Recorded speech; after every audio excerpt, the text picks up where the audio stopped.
राधे राधे दोस्तों। आज हम सुनेंगे मुंशी प्रेमचंद की कहानी बड़े घर की बेटी। चलिए सुनते हैं। बेनी माधव सिंह गौरीपुर गांव के जमींदार और नंबरदार थे। उनके पितामह किसी समय बड़े धन धान्य संपन्न थे। गांव का पक्का तालाब और मंदिर, जिसकी अब मरम्मत भी मुश्किल थी, उन्हीं के कीर्ति स्तंभ थे। कहते हैं इस दरवाजे पर हाथी झूमता था। अब उसकी जगह एक बूढ़ी भैंस थी, जिसके शरीर में अस्थि पंजर के सिवा और कुछ शेष न रहा था, पर शायद दूध बहुत देती थी, क्योंकि एक न एक आदमी हांडी लिए उसके सिर पर सवार ही रहता था। बेनी माधव सिंह अपनी आधी से अधिक संपत्ति वकीलों को भेंट कर चुके थे। उनकी वर्तमान आय 1,000 रुपये वार्षिक से अधिक न थी। ठाकुर साहब के 2 बेटे थे। बड़े का नाम श्रीकंठ सिंह था। उसने बहुत दिनों के परिश्रम और उद्योग के बाद बीए की डिग्री प्राप्त की थी। अब एक दफ्तर में नौकर था। छोटा लड़का लाल बिहारी सिंह दोहरे बदन का सजीला जवान था। भरा हुआ मुखड़ा, चौड़ी छाती। भैंस का 2 सेर ताज़ा दूध वह उठकर सवेरे पी जाता था। श्रीकंठ सिंह की दशा बिल्कुल विपरीत थी। इन नेत्र प्रिय गुणों को उन्होंने बीए इन्हीं 2 अक्षरों पर न्यौछावर कर दिया था। इन 2 अक्षरों ने उनके शरीर को निर्बल और चेहरे को कांतिहीन बना दिया था। इसी से वैद्यक ग्रंथों पर उनका विशेष प्रेम था। आयुर्वेदिक औषधियों पर उनका अधिक विश्वास था। शाम सवेरे उनके कमरे से प्रायः खरल की सुरीली कर्ण मधुर ध्वनि सुनाई दिया करती थी। लाहौर और कलकत्ते के वैद्यों से बड़ी पढ़ा लिखी रहती थी। श्रीकंठ इस अंग्रेजी डिग्री के अधिपति होने पर भी अंग्रेजी सामाजिक प्रथाओं के विशेष प्रेमी न थे, बल्कि वह बहुधा बड़े जोर से उसकी निंदा और तिरस्कार किया करते थे।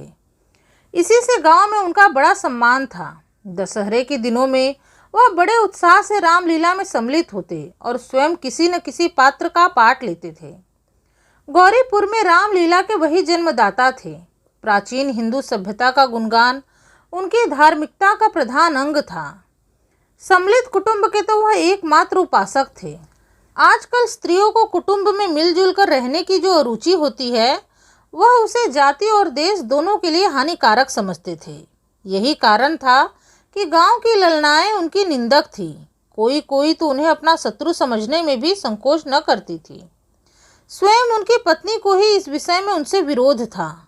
यह इसलिए नहीं कि उसे अपने सास ससुर, देवर जेठ आदि से घृणा थी, बल्कि उसका विचार था कि यदि बहुत कुछ सहने और तरह देने पर भी परिवार के साथ निर्वाह न हो सके, तो आए दिन की कलह से जीवन को नष्ट करने की अपेक्षा यही उत्तम है कि अपनी खिचड़ी अलग पकाई जाए। आनंदी एक बड़े उच्च कुल की लड़की थी। उसके पिता एक छोटी सी रियासत के तालुकेदार थे। विशाल भवन, एक हाथी, 3 कुत्ते, बाज, बहरी शिकरे, झाड़ फानुस, आर्नेरी मजिस्ट्री और ऋण, जो एक प्रतिष्ठित तालुकेदार के भोग्य पदार्थ हैं, सभी यहाँ विद्यमान थे। नाम था भूप सिंह। बड़े उदार चित्त और प्रतिभाशाली पुरुष थे, पर दुर्भाग्य से लड़का एक भी न था। 7 लड़कियां हुईं और देव योग से सब की सब जीवित रही। पहली उमंग में तो 3 ब्याह दिल खोलकर किए, पर 15-20 हजार रुपयों का कर्ज सिर पर हो गया तो आंखें खुली, हाथ समेट लिया। आनंदी चौथी लड़की थी। वह अपनी सब बहनों से अधिक रूपवती और गुणवती थी। इससे ठाकुर भूप सिंह उसे बहुत प्यार करते थे। सुंदर संतान को कदाचित उसके माता पिता भी अधिक चाहते हैं। ठाकुर साहब बड़े धर्म संकट में थे कि इसका विवाह कहाँ करें। न तो यही चाहते थे कि ऋण का बोझ बढ़े, और न यही स्वीकार था कि उसे अपने को भाग्यहीन समझना पड़े। एक दिन श्रीकंठ उनके पास किसी चंदे का रुपया मांगने आया। शायद नागरी प्रचार का चंदा था। भूप सिंह उसके स्वभाव पर रीझ गए और धूमधाम से श्रीकंठ सिंह का आनंदी के साथ ब्याह हो गया। आनंदी अपने नए घर में आई तो यहाँ का रंग ढंग कुछ और ही देखा। जिस टीम टाम की उसे बचपन से ही आदत पड़ी हुई थी, वह यहाँ नाम मात्र को भी न थी। हाथी घोड़ों का तो कहना ही क्या, कोई सजी हुई सुंदर बहली तक न थी। रेशमी स्लीपर साथ लाई थी, पर यहाँ बाग कहाँ। मकान में खिड़कियाँ तक न थी, न जमीन पर फर्श, न दीवार पर तस्वीरें। यह एक सीधा साधा देहाती गृहस्थ का मकान था। किंतु आनंदी ने थोड़े ही दिनों में अपने को इस नई अवस्था में ऐसा अनुकूल बना लिया मानो उसने विलास के सामान कभी देखे ही न थे। एक दिन दोपहर के समय लाल बिहारी सिंह 2 चिड़िया लिए हुए आया और भावत से बोला, जल्दी से पका दो, मुझे भूख लगी है। आनंदी भोजन बनाकर उसकी राह देख रही थी। अब वो नया व्यंजन बनाने बैठी। हांडी में देखा तो घी पाव भर से अधिक न था। बड़े घर की बेटी किफायत क्या जाने, उसने सब घी मांस में डाल दिया। लाल बिहारी खाने बैठा तो दाल में घी न था। बोला, दाल में घी क्यों नहीं छोड़ा? आनंदी ने कहा, घी सब मांस में पड़ गया। लाल बिहारी जोर से बोला, अभी परसों ही घी आया है, इतना जल्दी उठ गया? आनंदी ने उत्तर दिया, आज तो कुल पाव भर रहा होगा, वह सब मैंने मांस में डाल दिया। जिस तरह सूखी हुई लकड़ी जल्दी जल उठती है, उसी तरह क्षुधा से बावला मनुष्य जरा जरा सी बात पर तिनक जाता है। लाल बिहारी को भावच की यह ढिठाई बहुत बुरी मालूम हुई। तिनक कर बोला, मैके में तो जैसे घी की नदी बहती हो। स्त्री गालियां सह लेती हैं, मार भी सह लेती हैं, पर मैके की निंदा उससे नहीं सही जाती। आनंदी मुंह फेर कर बोली, हाथी मरा भी तो 9 लाख का, वहाँ इतना घी तो नित्य नाई कहार खा जाते हैं। लाल बिहारी जल गया, थाली उठाकर पलट दी और बोला, जी चाहता है जीभ पकड़कर खींच लूं। आनंदी को भी क्रोध आ गया, मुंह लाल हो गया। बोली, वह होते तो आज इसका मजा चखाते। अब अनपढ़ उजड्ड ठाकुर से न रहा गया। उसकी स्त्री एक साधारण जमींदार की बेटी थी। जब जी चाहता उस पर हाथ साफ कर लिया करता था। खड़ाऊ उठाकर आनंदी की ओर जोर से फेंकी और बोला, जिसके गुमान पर भूली हुई हो उसे भी देखूंगा और तुम्हें भी। आनंदी ने हाथ से खड़ाऊ रोकी, सिर बच गया, पर उंगली में बड़ी चोट आई। क्रोध के मारे हवा से हिलते हुए पत्ते की भांति कांपती हुई अपने कमरे में आकर खड़ी हो गई। स्त्री का बल और साहस, मान और मर्यादा पति तक है। उसे अपने पति के ही बल और पुरुषत्व का घमंड होता है। आनंदी खून का घूंट पीकर रह गई। श्रीकंठ सिंह शनिवार को घर आया करते थे। बृहस्पति को यह घटना हुई। 2 दिन तक आनंदी कोप भवन में रही, न कुछ खाया न पिया, उनकी बाट देखती रही। अंत में शनिवार को वह नियमानुसार संध्या के समय घर आया और बाहर बैठकर कुछ इधर उधर की बातें, कुछ देश काल संबंधी समाचार, कुछ नए मुकदमों आदि की चर्चा करते रहे। यह वार्तालाप 10 बजे रात तक होता रहा। गांव के भद्र पुरुषों को इन बातों में ऐसा आनंद मिलता था कि खाने पीने की भी सुधि न रहती थी। श्रीकंठ को पिंड छुड़ाना मुश्किल हो जाता था। ये 2-3 घंटे आनंदी ने बड़े कष्ट से काटे। किसी तरह भोजन का समय आया, पंचायत उठी। एकांत हुआ तो लाल बिहारी ने कहा, भैया आप जरा भाभी को समझा दीजिए कि मुंह संभाल कर बातचीत किया करे, नहीं तो एक दिन अनर्थ हो जाएगा। बेनी माधव सिंह ने बेटे की ओर से साक्षी दी। हाँ, बहू बेटियों का यह स्वभाव अच्छा नहीं कि मर्दों के मुंह लगे। लाल बिहारी ने फिर कहा, वह बड़े घर की बेटी हैं तो हम भी कोई कुर्मी कहार नहीं है। श्रीकंठ ने चिंतित स्वर में पूछा, आखिर बात क्या हुई?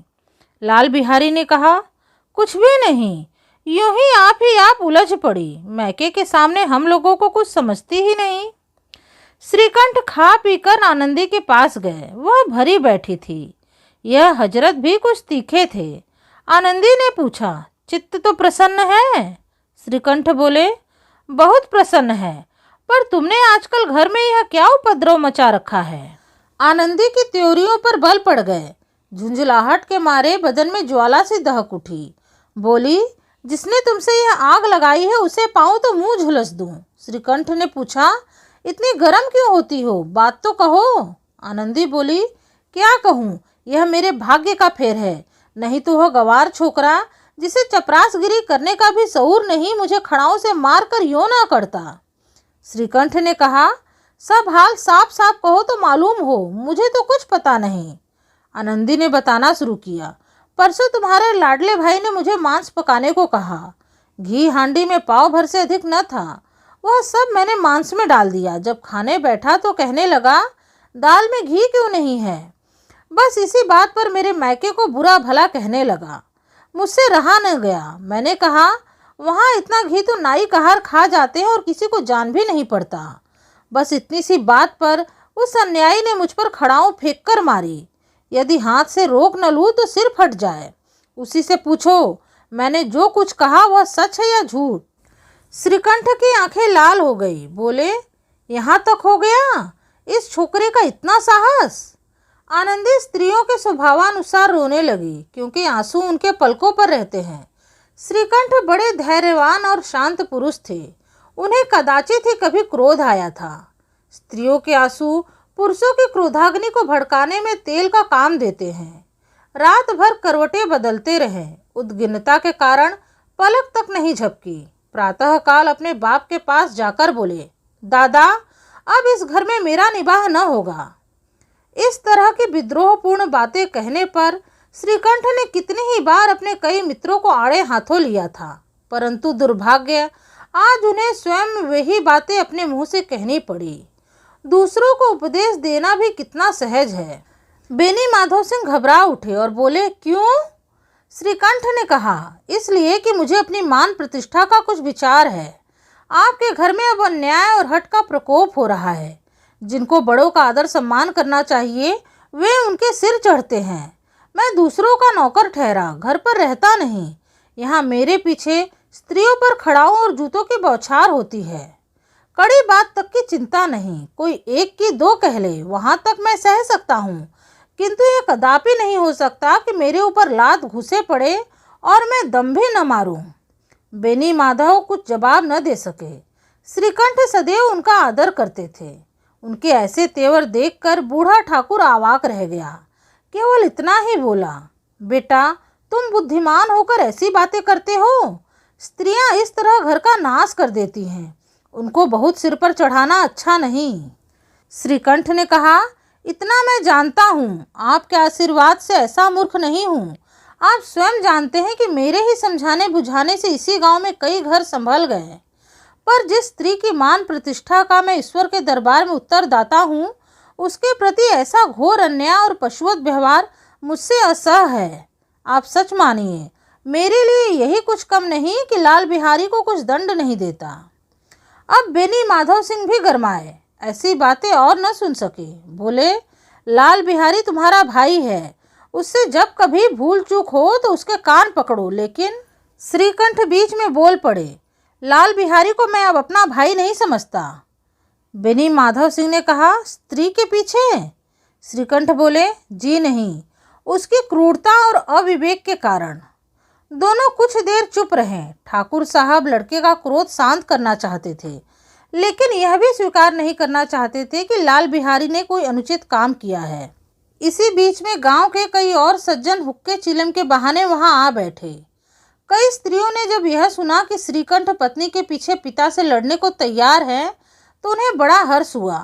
दोनों पक्षों की मधुर वाणियां सुनने के लिए उनकी आत्माएं तिलमिलाने लगी। गांव में कुछ ऐसे कुटिल मनुष्य भी थे जो इस कुल की नीतिपूर्ण गति पर मन ही मन जलते थे। वे कहा करते थे कि श्रीकंठ अपने बाप से दबता है, इसीलिए वह दब्बू है। उसने विद्या पढ़ी, इसीलिए वह किताबों का कीड़ा है।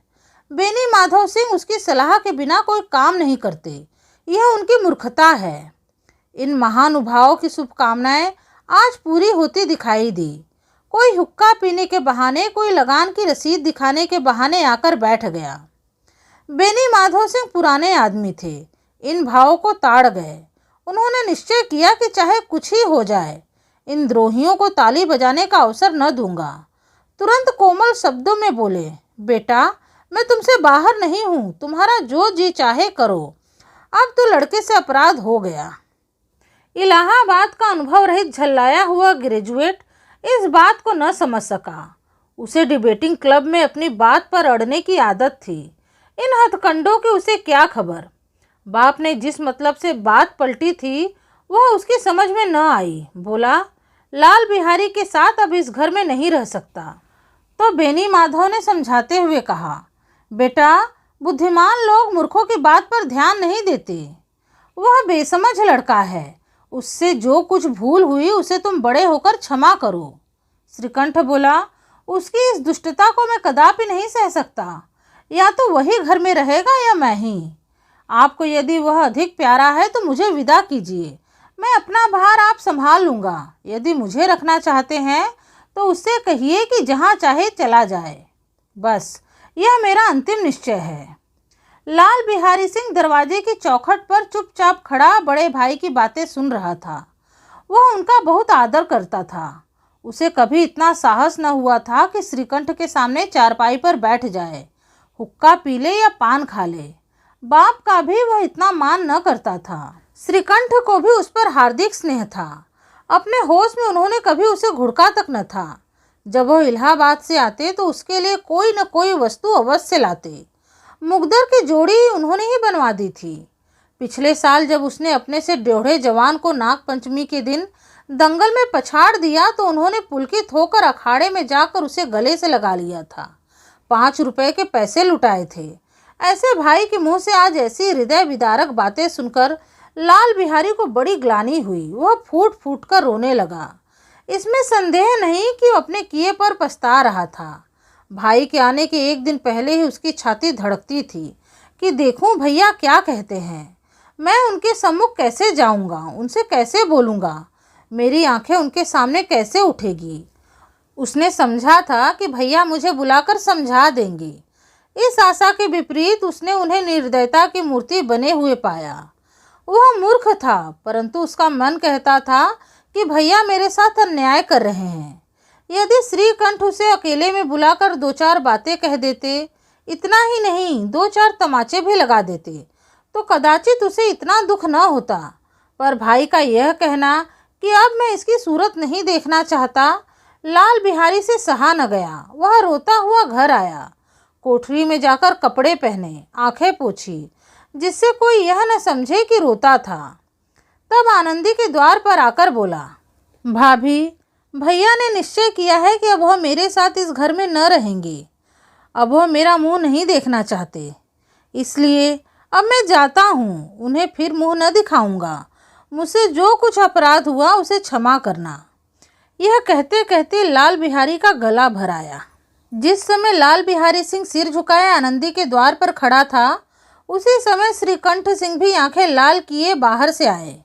भाई को खड़ा देखा तो घृणा से आंखें फेर ली और कतरा कर निकल गए, मानो उसकी परछाई से दूर भागते हो। आनंदी ने लाल बिहारी की शिकायत तो की थी, लेकिन अब मन में पछता रही थी। वह स्वभाव से ही दयावती थी। उसे इसका तनिक भी ध्यान न था कि बात इतनी बढ़ जाएगी। वह मन में अपने पति पर झुंझुला रही थी कि यह इतने गर्म क्यों होते हैं। उस पर यह भी भय लगा हुआ था कि कहीं मुझसे इलाहाबाद चलने को कहें तो कैसे क्या करूंगी। इस बीच जब उसने लाल बिहारी को दरवाजे पर खड़े यह कहते सुना कि अब मैं जाता हूँ, मुझसे जो कुछ अपराध हुआ क्षमा करना, तो उसका रहा सहा क्रोध भी पानी हो गया। वह रोने लगी। मन का मैल धोने के लिए नयन जल से उपयुक्त और कोई वस्तु नहीं है।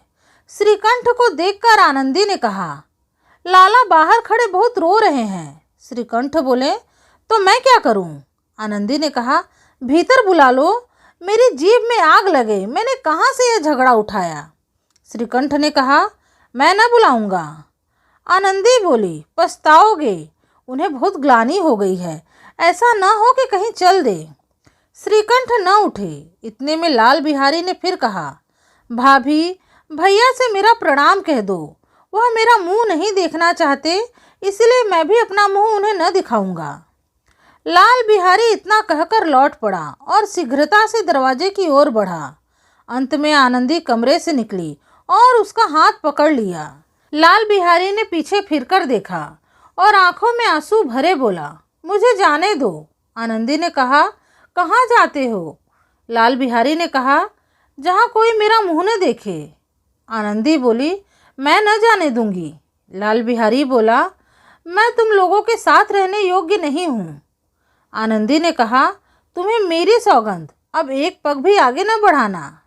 लाल बिहारी ने कहा, जब तक मुझे यह न मालूम हो जाए कि भैया का मन मेरी तरफ से साफ हो गया है, तब तक मैं इस घर में कदापि न रहूँगा। आनंदी ने कहा, मैं ईश्वर को साक्षी देकर कहती हूँ कि तुम्हारी ओर से मेरे मन में तनिक भी मैल नहीं है। अब श्रीकंठ का हृदय भी पिघला। उन्होंने बाहर आकर लाल बिहारी को गले लगा लिया। दोनों भाई खूब फूट फूट कर रोए। लाल बिहारी ने सिसकते हुए कहा, भैया अब कभी मत कहना कि तुम्हारा मुंह न देखूंगा। इसके सिवा आप जो दंड देंगे मैं सहर्ष स्वीकार करूंगा। श्रीकंठ ने कांपते हुए स्वर से कहा, लल्लू इन बातों को बिल्कुल भूल जाओ। ईश्वर चाहेगा तो फिर ऐसा अवसर न आवेगा। बेनी माधव सिंह बाहर से आ रहे थे। दोनों भाइयों को गले मिलते देखकर आनंद से पुलकित हो गए और बोल उठे, बड़े घर की बेटियां ऐसी ही होती हैं, बिगड़ता हुआ काम बना लेती हैं। गांव में जिसने यह वृत्तांत सुना उसी ने इन शब्दों में आनंदी की उदारता को सराहा कि बड़े घर की बेटियां ऐसी ही होती हैं। तो दोस्तों, ये थी मुंशी प्रेमचंद की प्रसिद्ध कहानी बड़े घर की बेटी। आपको ये कहानी कैसी लगी प्लीज़ कमेंट करके ज़रूर बताएं। अगर कहानी पसंद आई है तो प्लीज़ इस वीडियो को लाइक करके मेरे चैनल को सब्सक्राइब करना बिल्कुल भी न भूलें। आपसे मिलूंगी अपने अगले वीडियो में एक नई कथा कहानी के साथ। तब तक के लिए राधे राधे, धन्यवाद।